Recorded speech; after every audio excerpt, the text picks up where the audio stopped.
Hi everyone, my name is Mark, and today we're going to take a look at another horrible case with you.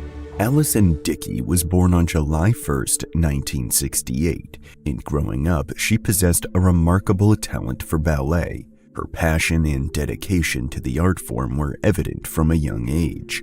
As time passed, Allison's talent grew, and she found herself on the path to becoming an exceptional ballerina. On August 23, 1997, Allison married Gerard Baden-Clay. Gerard was an accountant at the Flight Center in Brisbane, where he and his wife worked.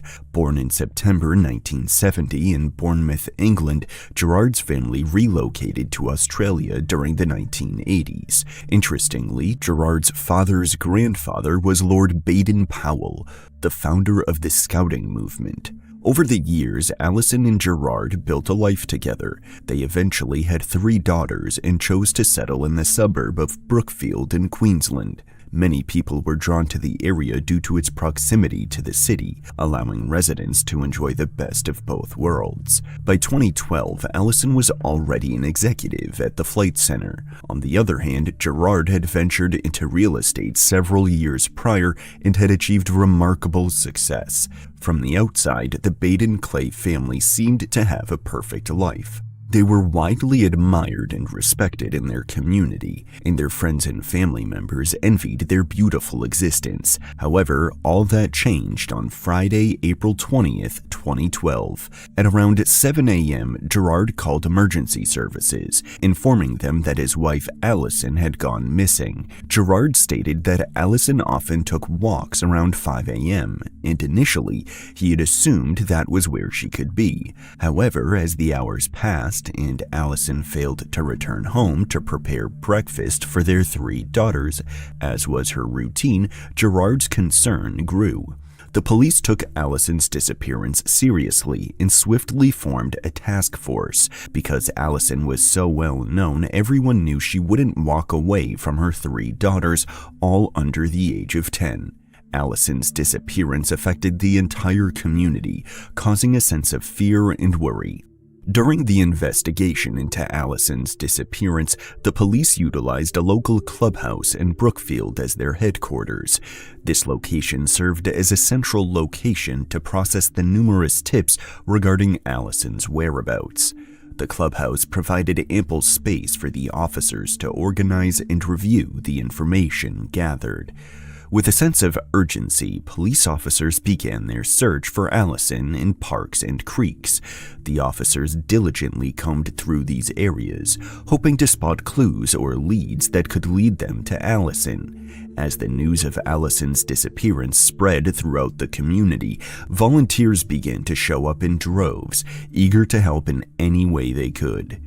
Brookfield was a close-knit community, and the news of such a traumatic event affecting one of their own resonated with everyone. Volunteers from all walks of life came together to form search parties, determined to uncover any trace of Allison. On April 23, 2012, 3 days after Gerard reported Allison missing, her parents, Jeff and Priscilla Dickey, appealed to the media, pleading that they needed to find their daughter. It was an emotional moment for everyone, as it was clear something bad must have happened to Allison as more time passed with no indication of her. While Allison was missing, her husband Gerard raised red flags to the police. Gerard wasn't acting distressed or frantic with worry, but rather appeared cool and calm. He wasn't taking part in looking for Allison with the search parties, even though there were strangers participating. At one point, Gerard moved himself and his daughters out of his home and into his parents' house. When a reporter found him there, Gerard was very evasive as she tried to speak to him. Gerard's demeanor was unsettling. His voice was high-pitched and strained, and he refused to make eye contact with her. The reporter couldn't help but be struck by Gerard's unusual behavior. Although she could tell he was nervous during the interview, she didn't feel he genuinely cared about his wife's whereabouts. Gerard's responses felt rehearsed, as if he had been reciting them from a script. As the interview progressed, the reporter couldn't help but notice that Gerard did not come across as a desperate man looking for his missing wife. His demeanor remained detached, as if he was going through the motions without emotion. It was as if he had memorized the lines and was now playing the role of a grieving husband. When the police heard the news reporter had found Gerard at his sister's house, they were eager to speak with her. They asked the reporter if she had noticed any scratches on Gerard's face, suspecting that it might have been a result of the altercation with his wife Allison, who had gone missing. The reporter, reviewing the footage from the interview, noticed something peculiar. Gerard was deliberately obscuring one side of his face during the interview. This behavior raised the officers' suspicions further, as they wondered if Gerard had cuts or wounds on his face that he was trying to hide. Eventually, the police located Gerard and noticed 2 deep gashes in his cheek. Suspicious, the detectives questioned Gerard about how he had received those wounds. Gerard claimed that he had accidentally cut himself while shaving. However, the detectives doubted his statement, as they believed that the cuts did not resemble a typical shaving injury. Despite their suspicions regarding Gerard and his wife's disappearance, the police lacked conclusive evidence to link him to it. They continued to investigate and gather evidence, hoping to find any leads or evidence to prove his involvement.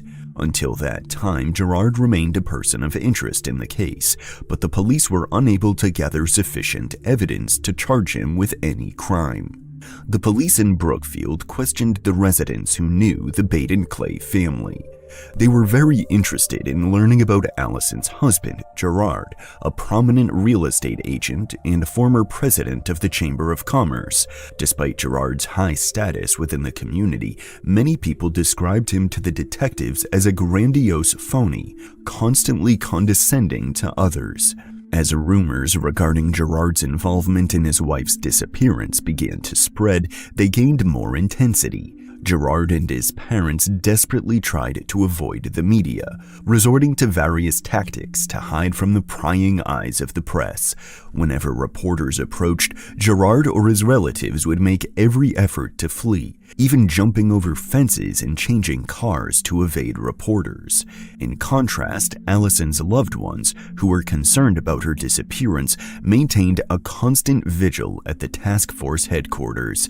Day after day, they waited, hoping for updates on her whereabouts. Their determination provided them with a much-needed sense of purpose during a time of uncertainty. While Allison was missing, the police asked residents to check their properties for any sign of Allison, such as her clothing.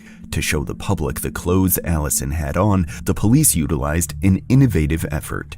The police set up a mannequin on the side of a highway dressed in the same clothing Allison had on the day she went missing. This innovative approach aimed to raise awareness about the case and prompt potential witnesses to come forward with information. Nearly 400 volunteers came out during Allison's disappearance to look for her on foot and horseback, but there was no sign of her anywhere. The community members came together to lend a helping hand in the search efforts. Despite their best efforts, they were unable to locate any sign of the missing mother. On April 30th, 2012, Daryl Joyce, a professor of horticulture and a Brisbane resident, was kayaking on the Brisbane River. Daryl had taken to the water in his canoe, enjoying the serenity and beauty of the surrounding area. As he was paddling along, he decided to explore a small creek known as Colo Creek. Little did he know that this decision would lead him to the discovery of a disturbing find. As Daryl paddled upstream and saw what looked to be a body underneath the creek bank, the sight caught his attention. Curiosity got the better of him. Determined to confirm his suspicions, Daryl rowed closer. The closer he got, the stronger the smell of human decomposition became. It could only mean one thing: the body lying beneath the bridge was human. When Daryl approached the body, he realized it was dressed in the same clothing as the mannequin displayed along the highway. The coincidence was unsettling. Daryl's instincts told him this could be a significant lead in the case. Since Daryl could do nothing for Allison at that point, he rode out of Colo Creek back up the Brisbane River to his car, where he had service, and called the police. He waited for authorities to arrive. On May 1st, an autopsy was conducted on the body discovered in Colo Creek. The examination revealed the identity of the deceased as Allison Baden Clay and determined that the cause of death was undetermined. However, the examination revealed significant decomposition, with discoloration and loss of soft tissue, especially on her face. Despite the severity of the decomposition, the medical examiner did identify a 5-centimeter discoloration on Allison's inner chest, which the medical examiner believed could have been a bruise and would have been caused by mild blunt force trauma. During the autopsy, tests of Allison's lungs showed no indication of water, which the medical examiner concluded meant she did not drown. This finding further indicated that the cause of death may have been non-accidental. The medical examiner also ruled out the possibility of Allison falling 14 meters from the bridge above where she was found, as the examination revealed no evidence of fractures or injuries. Toxicology tests conducted during Allison's autopsy revealed elevated levels of Zoloft, an antidepressant, in her system. Allison did have a prescription for the drug, so these elevated levels were to be expected. The medical examiner stated that it was impossible to determine the exact date of death based on the rate of decomposition. However, she might have died within 11 days of her disappearance, which was around the same time she vanished.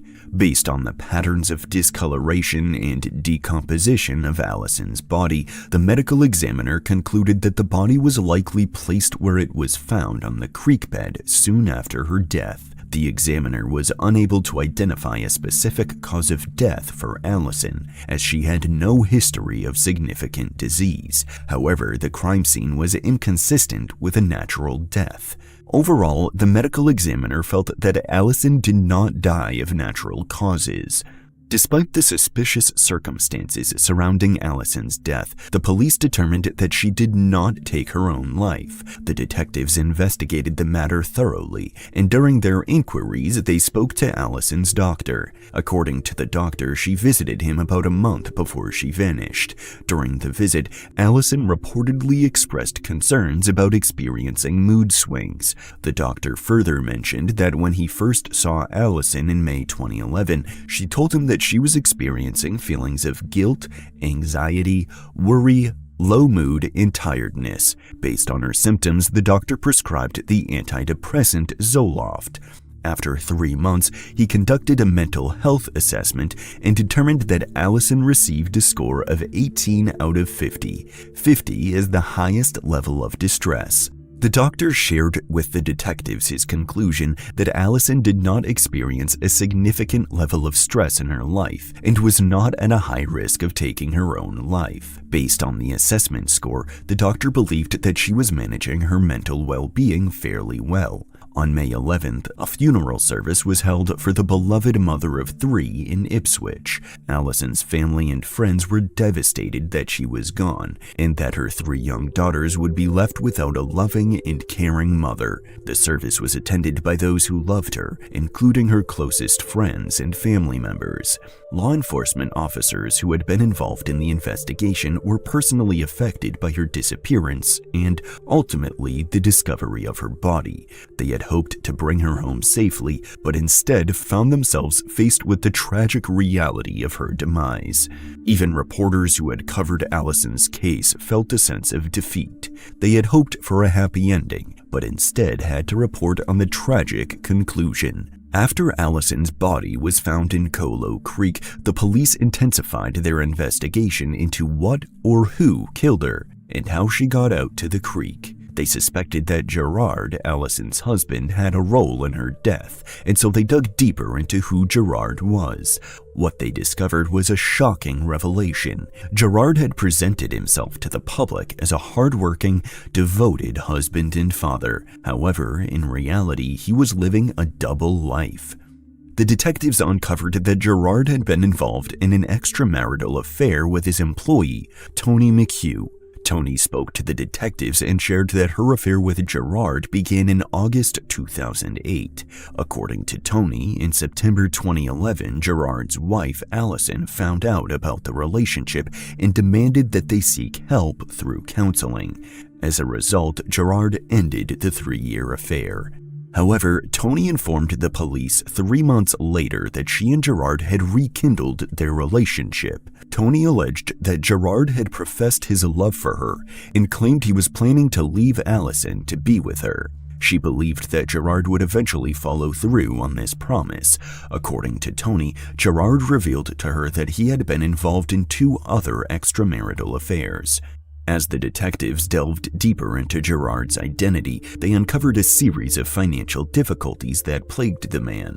Despite his successful career in real estate, Gerard had been struggling to make ends meet. The disastrous Brisbane floods had dealt a serious blow to his financial stability. The investigation also revealed that Gerard held a substantial life insurance policy valued at $800,000 on Allison. Coincidentally, on the day Allison's body was found in the creek, Gerard made a claim to the insurance company for the death benefit. During the investigation into Allison's death, Gerard became the center of attention. This media frenzy intensified, with round-the-clock news coverage dedicated to Gerard and his parents' house, where he was staying. Streets of Brookfield were filled with conversations regarding the case, as people eagerly followed every development. Investigators conducted extensive searches of Gerard's parents' house and the house he shared with Allison in Brookfield. They meticulously gathered potential evidence, filling bags with the items they discovered. The scrutiny surrounding Gerard intensified as the investigation progressed, leaving him under immense pressure. The botanist expert assigned to the case meticulously examined the leaf material found on Allison's body. He discovered 6 distinct plant species. This botanist requested permission from the police to visit the area where the canoeist and her house found Allison's body. His goal was to gather additional evidence and determine where the plant matter originated. At the crime scene at Colo Creek, armed with a notebook and camera, the botanist recorded the plant species present and compared them to the species he had discovered on Allison's body. The botanist expert's examination determined that the plant matter found at the crime scene did not match all of the ones he had seen on Allison's body. Determined to uncover the truth behind Allison's murder, the botanist proceeded to her house. To his surprise, he found all 6 plant species he had discovered earlier present in her backyard. This discovery provided crucial evidence linking Allison's home to her death. This botanist expert shared his discovery with the detectives, informing them that the leaf material found in Allison's hair matched the species present in her house. Based on the botanist expert's findings, the detectives speculated that Allison was likely killed somewhere on her back patio. The presence of plant matter from her home, as defined by the botanist, supported the theory that her body was then transported to Colo Creek. The detectives had a hunch that Allison had never gone for a walk on the day Gerard reported her missing. In fact, they believed that she had already been killed and that Gerard knew the truth. Their investigation focused on determining if Gerard had used Allison's vehicle to transport her body from their home. Upon examining it, the investigators found traces of Allison's blood in the trunk and on the door. On June 13, 2012, Gerard, accompanied by his attorney, arrived at the police station where he was formally interviewed. During this interview, Gerard was charged with Allison's murder and interfering with her corpse. He maintained his innocence and stated that he intended to plead not guilty. However, his application for bail was denied on June 22nd as the judge deemed him a significant flight risk. When Gerard was taken into custody, it confirmed what many had already expected, that he was indeed involved in Allison's tragic death. The circumstantial evidence surrounding the case had led the public to form this belief, and the arrest merely confirmed their suspicions. However, while the public was not surprised, they were also relieved. Gerard's arrest brought a sense of closure and reassurance to those who were affected by Allison's death. It was a step towards justice and retribution, providing solace to those who had loved Allison. The relief felt by the public was not necessarily rooted in a sense of satisfaction or gloating. It was more a relief that the truth had finally been revealed and that the perpetrator would be held accountable for their actions. Gerard's arrest provided a sense of security, knowing that a dangerous man was no longer a threat to society. 2 years after Gerard Baden Clay was arrested, he went on trial on June 10, 2014, in the Brisbane Supreme Court. During the trial, the prosecution read aloud a portion of Allison's diary, which highlighted the struggles within her marriage with Gerard. The diary entries revealed the extent of Allison's insecurities about Gerard's affair and the emotional abuse she suffered. Allison expressed her frustration and loneliness in her diary, stating that she longed for love and intimacy, but felt unable to do so in her marriage. Allison described feeling emotionally distant from her husband and expressed her doubts and fears about their marriage and Gerard's faithfulness. One of the most compelling diary entries was dated 2 days before Allison's disappearance. In this entry, Allison wrote about how the idea of Gerard's affair made her feel sick and dirty. She described feeling betrayed and humiliated, stating that she could no longer tolerate the strain and distress caused by her husband's infidelity. Gerard's defense attorney argued that the evidence presented during the trial was circumstantial and failed to prove beyond a reasonable doubt that Gerard was guilty of murder. After 5 days of deliberation, the jurors returned a verdict of guilty on May 13, 2014.